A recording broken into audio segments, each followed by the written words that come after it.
안녕하세요. 책 읽어주는 남자 채널 북스입니다. 오늘 소개드릴 책은 설학학원 그 봄, 그 겨울이라는 책이고요. 저자는 고창일, 출판은 좋은 땅입니다. 우리나라는 전 세계적으로 그 유례를 찾을 수 없는 아주 비약적인 경제 성장을 이룬 나라입니다. 일제강점기를 거쳐서 1950년 한국전쟁 이후에 정말 아무것도 남지 않은 폐허 속에서 오늘날 세계 10대 강국 수준의 선진국이 되기까지 불과 50여 년의 세월 동안 정말 기적 같은 일을 이룬 그런 나라입니다.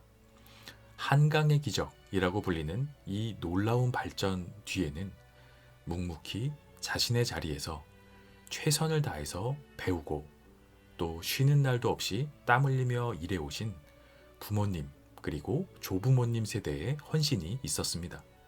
거의 아무것도 없는 무에 가까운 상황에서 오늘날의 이런 찬란한 대한민국이 되기까지 70년대, 80년대를 살아오신 윗세대들의 그 역동적인 그 삶은 대한민국 근현대사에 살아있는 기록이다.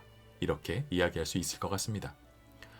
이 책 설학학원 그 봄, 그 겨울은 배움에 대한 열정과 순수함을 간직한 1970년대 초 내설학의 한 야학, 그 나이트 스쿨이죠. 밤에 학교 끝나고 와서 배우는 야학을 배경으로 한 인생 선배의 기록이다 라고 소개를 드리고 싶습니다.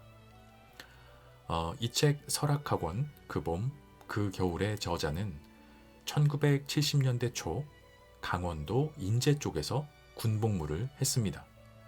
그리고 강원도 내설악 아주 깊은 산골, 전기도 닿지 않던 한 마을에 작은 야학 설학학원이 있었다라고 합니다. 이 설학학원은 정식 학교는 아니었고 그 6.25 한국전쟁 때 6.25 수복지 다시 되찾은 땅에 주민 동향을 살피려고 방첩 부대가 세운 무허가 야학이었다라고 설명하고 있습니다. 그 6.25 때 땅을 뺏고 뺏기고 하면서 다시 찾은 땅에 방첩 부대면 간첩을 찾아내는 이제 그런 부대겠죠. 그런 목적으로 거기서 세운 야학이었습니다. 이 책은 1972년 군 복무 중 설학학원의 야학 교사로 파견돼서 가난하지만 배움에 대한 열정과 순수함으로 눈이 빛나던 그 아이들과의 추억이 기록되어 있는 50여 년 전의 이야기다. 실제 이야기다. 이렇게 소개를 드리고 싶습니다. 저자는 전기도 상수도도 들어오지 않는 설악산 깊은 곳의 마을에서 아이들을 가르치고 또 함께 노래하고 소통하면서 평생 잊지 못할 시절을 보내게 됩니다. 아이들은 학교를 마치고 그리고 저자는 군대 일과를 마치고 저녁이 되면 설학학원에 모여서 또 다른 그들만의 다른 하루가 시작이 됩니다. 넉넉하지는 않았지만 아이들과 아이들의 가족들 그리고 선생님들이 서로를 위하고 아끼는 마음으로 서로 내어줄 수 있는 모든 것을 내어주는 그런 따뜻한 이야기입니다. 이 설학학원을 설명한 부분을 본문 중에서 제가 발췌해서 읽어봐 드리겠습니다. 전기도 상수도도 닿지 않는 땅, 허물어질 듯한 초가와 흙담, 비바람의 기운 지붕이 55 남짓 듬성듬성 흩어져 있었고 산골 마을은 겨우 생계를 이어가고 있었다. 낮이면 주민들은 산에 올라 약초를 캐고 덕장에서 명태를 말리며 하루 벌이를 이어갔다. 아이들은 이곳 초등학교, 분교를 마치면 대부분 산으로 혹은 부모의 일을 거들며 어린 시절을 흘려보냈다. 밤이 되면 세상은 고요 속에 잠겼다. 호롱불이 켜지고 그 빛 아래서 들려오는 숨소리와 발자국 소리는 도시에서는 한 번도 듣지 못한 소리였다. 나는 그 낯선 고요 속에서 군인에서 교사로 변해가는 또 다른 삶의 문을 열었다. 네, 이렇게 표현하고 있습니다. 이 책 설학학원 그 봄 그 겨울은 1972년 봄 저자가 강원도 인제군 내설학 입구에 있는 마을 용대 이리에 발을 디딘 순간부터 1974년 설학학원의 1회 졸업식 그리고 그 얼마 후에 있는 저자의 제대까지 한 2년여간의 이야기가 중점적으로 실려 있습니다. 그리고 그 이후에 설학학원 아이들을 다시 만난 이야기, 또 아이들의 그 이야기를 전해 듣는 이야기, 그리고 지금은 70이 훌쩍 넘어 옛 설학학원 그 교정 자리에 서서 느낀 그런 감회까지가 아주 생생하게 실려있는 살아있는 한 개인의 기록이자 순수하고 열정이 넘치는 대한민국 역사의 한 페이지다. 이렇게 이야기할 수 있을 것 같습니다. 특히 온 마을의 행사가 된 설학학원 제1회 졸업식 장면은 마치 눈으로 보는 것 같은 그런 생생함이 있습니다. 저자의 요청으로 그 상급 부대의 소령님께 부대 지원을 받아서 군악대가 오게 되고 군악대의 올드랭 사인 색소폰 연주가 울려 퍼집니다. 학생들의 송사와 답사 낭독으로 온 교실이 울음바다가 되는 그 장면은 참 읽으면서 참 순수하고 아름답다 이런 느낌을 받았습니다. 아마 그날 그 자리에 함께 제가 있었다면 50년이 아니라 더 긴 세월이 흘러도 결코 잊지 못할 그런 기억이자 감정이었을 것 같다 이런 생각도 해보게 됩니다. 저자뿐 아니라 그 자리에 있었던 아이들 모든 사람들 마음속에도 아마 영원히 지워지지 않는 그런 평생의 추억이 됐을 거라고 생각됩니다. 그 졸업식 장면을 제가 본문 중에서 좀 발췌해서 읽어봐 드리겠습니다. 식이 끝났는데도 학부모들은 교실에 오랫동안 그대로 계셨다. 눈물을 글썽이면서. 그날 설학학원은 풍금도 전기조명도 예쁜 장식도 없었지만 세상 그 어느 학교보다 아름답고 숭고한 졸업식을 치러냈다. 그리고 우리 모두는 알았다. 그 졸업식은 단지 아이들의 학업을 끝내는 날이 아니라 이 가난한 마을과 그 부모님들의 가슴 속에 꺼지지 않을 빛을 새기는 날이었다는 것을. 졸업장에 적힌 이름들을 한 번 더 불러주자 교실은 조용히 떨렸다. 이름은 그 사람의 첫 노래라는 걸 우리는 그날 배웠다. 장식을 대신한 것은 서로의 눈물과 포옹뿐이었지만 그 어떤 꽃다발보다 오래가는 향기가 교실에 남았다. 네, 이런 장면을 표현하고 있는데 참 읽으면서 가슴이 따뜻해지는 그런 장면이었습니다. 이 책 설학학원 그 봄 그 겨울에서 저는 개인적으로 인상적이었던 장면이 또 하나 있는데 설학학원 학생들과 서울로 수학여행을 떠나는 그 부분이었습니다. 강원도 그 내설학 마을을 한 번도 떠나본 적이 없는 아이들을 데리고 아무런 재정적 지원도 없이 서울로 수학여행을 떠나는 일은 당시 상황으로서는 아마 결코 쉽지 않았을 것입니다. 교통도 여러 가지 인프라도 그만큼 지금 같지 않았을 거고요. 교통, 숙박, 식비, 활동비 이런 거를 직접 해결해서 떠나야 하는 상황에서 아이들과 이 선생님이 저자가 머리를 맞대서 묘수를 낸 그 장면이 아주 재미있고 눈에 선합니다. 그렇게 처음 본 서울의 모습에 아이들이 또 즐거워하고 놀라는 그 모습도 생생합니다. 아마도 그때의 기억과 경험이 아이들의 삶을 어떤 방식으로든 크게 바꾸어 주었을 거라고 저는 확신이 듭니다. 그리고 그 놀랍고 행복했던 추억은 평생을 살아가는 동안 언제 다시 떠올려도 삶을 아주 아름답고 풍성하게 하는 소중한 동력이 되었을 것 같습니다. 저자는 책의 마지막 부분에서 자신의 삶에서 가장 눈부신 순간을 사랑하는 가족과 남기고 싶다. 이렇게 이 책의 어떤 그 집필 이유를 밝히고 있습니다. 지난날의 추억은 오늘의 기록이 되어서 지나온 삶을 돌아보고 또 남은 삶을 더 풍성하게 합니다. 네, 본문 중에서 이 수학여행 비용을 마련하는 그 부분을 제가 발췌해서 읽어봐 드리겠습니다. 하지만 문제는 돈이었다. 머리를 맞댄 끝에 아이들은 각자의 집에서 병아리를 한 마리씩 가져왔다. 3학년 교실 옆 빈터에 쌀이 울타리를 치고 그 안에 병아리 28마리를 풀어놓았다. 쌀이 울타리 안에서 노란 깃털들이 뛰노는 모습은 아이들의 꿈이 깃털을 달고 날갯짓 하는 듯 보였다. 그러나 여러 번 들깨의 습격, 병으로 절반 이상을 잃었을 때 아이들은 울며 밤을 지새웠다.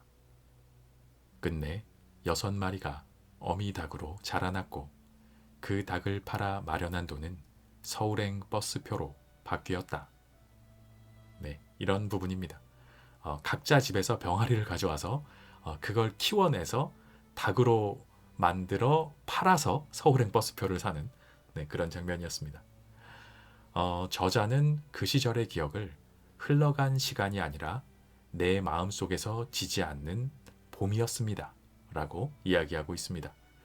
이 책 설악학원 그 봄 그 겨울을 읽으시면 아마 무슨 이야기인지 어떤 감정인지 공감하실 그런 이야기라고 생각이 되고요. 한 사람의 50여 년 전의 기록이지만 아마도 모든 사람의 마음을 관통할 만한 그런 순수한 인간애와 희망에 관한 이야기가 아닐까 생각됩니다. 읽고 나시면 제 생각에는 모두들 자신의 인생을 또한 아주 천천히 돌아보게 하는 그런 책이 되지 않을까 생각됩니다. 읽어보시기를 추천드리는 책입니다. 설악학원 그 봄, 그 겨울 순수함이 살아있던 마지막 골짜기에서 피어난 이야기 고창일 지음 좋은 땅 프롤로그 폐허의 교정에서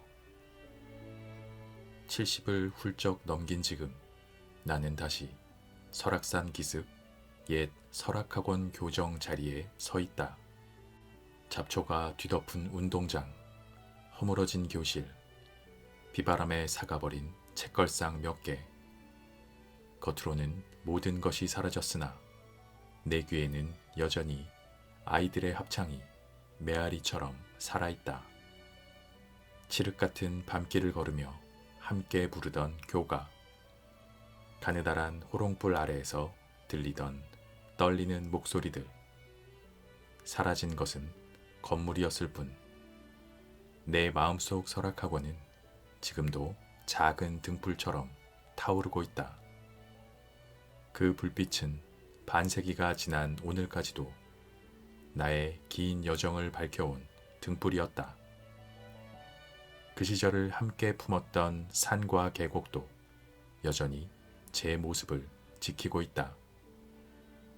계곡 물소리는 반세기 전과 다름없이 흐르고 그 바람결 속에서 나는 지금도 아이들의 합창을 듣는다. 세월은 흘렀으나 내 마음에 남은 것은 변치 않는 그 눈빛과 웃음이었다. 제1부 내설악의 아이들과 첫 만남 1972년 봄 나는 군인의 몸으로 강원도 인제군 내설악 입구마을 용대 이리에 발을 디뎠다. 그곳은 세상과 동떨어진 오지였다.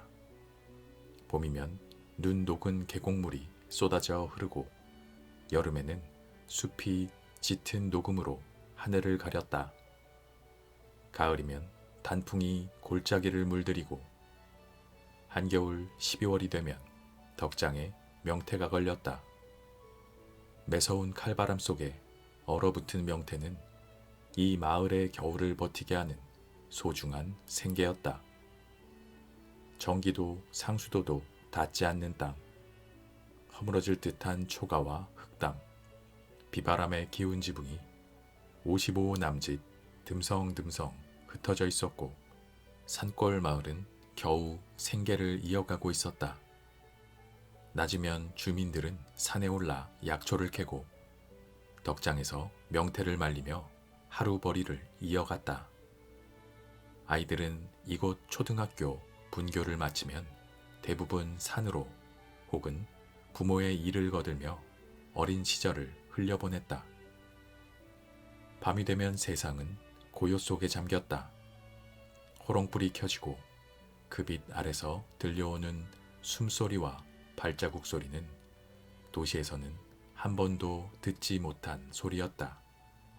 나는 그 낯선 고요 속에서 군인에서 교사로 변해가는 또 다른 삶의 문을 열었다. 설악학원은 정식 학교가 아니었다. 6.25 수복지에 주민 동향을 살피려 방첩부대가 세운 무허가 야학이었다. 낮에는 부모 일을 돕던 아이들이 밤이면 호롱불 불빛을 따라 학원으로 모여들었다. 군인 교사들도 낮에는 부대 임무를 수행하다가 밤이면 교사로 변신했다. 내가 사복 차림으로 그 교문을 처음 열었을 때 아이들의 눈빛이 나를 둘러쌌다. 군복을 벗었다는 사실 하나만으로 그들에게 나는 군인이 아니라 오직 선생님이었다. 설악학원은 중등과정으로 1학년 9명, 2학년 11명, 3학년 5명, 군막사 2칸이 교실이었고 작은 별채는 기숙사 겸 3학년 교실이었다. 정식 교과목은 영어, 수학, 국어, 사회였지만 내가 부임하면서 음악을 추가했다. 그리고 우리는 버젓이 교가도 있었다. 우뚝 선 설악산 전기를 받고 우리는 높이 나르리라. 고려대 응원가에 가사를 붙여 만든 노래였다. 오후 5시 반 수업이 시작되기 전 우리는 설악산 정상을 향해 목청껏 이 노래를 불렀다. 그 순간만큼은 세상 어디에도 뒤지지 않는 학교가 되었다. 첫 3학년생 5명은 지금도 눈에 선하다. 성룡이는 우직한 큰형으로 얼굴이 검게 그을려 언제나 산골의 햇빛을 안고 다니는 듯했다. 키가 크고 체격이 좋아 선머슴처럼 보였지만 말소리는 얇고 떨려 의외의 수줍음을 드러내는 아이다. 누군가 이름을 부르면 대답보다 먼저 두 뺨이 붉어졌고 친구들 앞에서 글을 읽을 때면 손끝이 자주 떨렸다. 2학년생인 동생 영희와는 늘 함께였다. 손을 잡고 학원에 오고 노래 시간에도 나란히 서 있었다. 성룡이네는 독실한 크리스천 집안으로 언제나 성경을 같이 했고 덕장에서 명태를 말려 마을에서 제법 살림이 넉넉했지만 성룡은 오히려 겸손했고 동생을 챙기는 따뜻한 눈빛 덕분에 아이들 사이에서 자연스레 큰형 같은 존재였다. 순옥이는 또래 아이들과 달리 잠시 서울 근처 공장에서 일했던 경험이 있었다. 그래서인지 표정에는 알 수 없는 성숙함이 배어 있었지만 웃음만큼은 여전히 어린아이 같았다. 수업 시간에 이름을 불러 대답할 때면 고개를 숙인 채 귓볼까지 빨개졌고 노래를 부를 때는 목소리가 작아 잘 들리지 않았다. 그러나 뜻밖에도 글씨를 쓰는 손은 단단했고 노트에는 늘 가지런한 글자들이 빼곡히 채워져 있었다. 그녀의 수줍은 웃음은 학원 교실을 가장 따뜻하게 물들이는 빛이었다. 순옥이의 노트는 늘 연필가루 냄새가 났다. 글자마다 간격이 일정했고 이응의 동그라미는 한 번에 끊지 않고 두 번에 걸쳐 조심스럽게 닫혔다. 노랫소리는 작았지만 쉬는 시간 복도에서 혼자 흥얼거릴 때면 음정이 오히려 정확했다. 나는 가끔 칠판 지우개를 턱에 괴고 그 흥얼거림을 듣다가 그 소리가 어쩌면 이 마을의 가장 작은 기도일지도 모른다고 생각했다. 병준이는 늘 기타를 들러매고 다녔다. 외삼촌 집에 잠깐 놀러 왔다가 벌써 6, 7개월째 이곳에 눌러 살고 있다. 쉬는 시간마다 줄을 뜯으며 곡조를 흥얼거렸고 그 소리에 아이들이 모여들면 어깨를 흔들며 흥겹게 노래를 이끌었다. 성적은 그저 그런 수준이었지만 음악 앞에서는 누구보다 자신감이 넘쳤다. 줄이 끊기면 한참을 내려가 새 줄을 구해와서야 다시 연습을 멈추지 않았던 아이. 명자는 또래보다 나이가 많아 20살을 바라보고 있었다. 그래서 아이들 사이에서는 언제나 언니, 누나로 불렸다. 수업 시간에도 늘 차분했고 어린아이들이 장난을 치면 눈짓으로 제지하곤 했다. 그러나 그 무게감 뒤에는 어쩌다 혼자 있을 때 보이던 허전한 눈빛이 숨어 있었다. 남몰래 흘리는 눈물을 선생님들조차 본 적이 드물지 않았다. 지금 생각해보면 명자는 아이들과 선생님을 잃을까 언제나 마음이 편치 않은 일상을 보낸 듯하다.